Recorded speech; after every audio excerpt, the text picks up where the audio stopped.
So ngayon po, dadako na po ako kay Apollo Quiboloy. So, Mr. Quiboloy, bibigyan ko po kayo ng pagkakataon na magresponde sa mga akusasyong ito. At marami po sila. Pero unang tanong po, ilan ang miyembro ng KOJC? Salamat po, Madam Chair, sa pagkakataong ito na makarap ko ang lahat ng mga nandirito at narinig ko ang kanilang mga testimonya.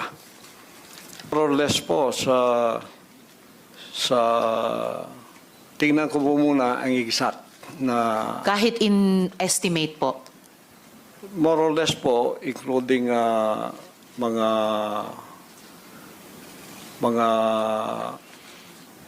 partners, yung ibig sabihin ng partners, yung hindi pa membro, pero covenant partner na sila, mga more or less 7 million. So kasama, so miyembro plus covenant partners, mga 7 million sa inyong pagkabilang.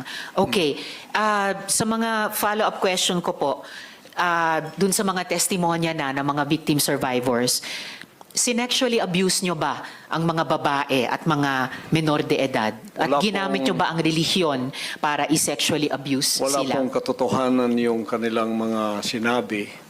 Kung meron po silang mga charges na kriminal laban sa akin, malaya po silang mag-file ng kaso at doon ko haharapin at sasagutin sa tamang forum sa korte ng ating lupa tulad ng kinakaharap namin ngayon. And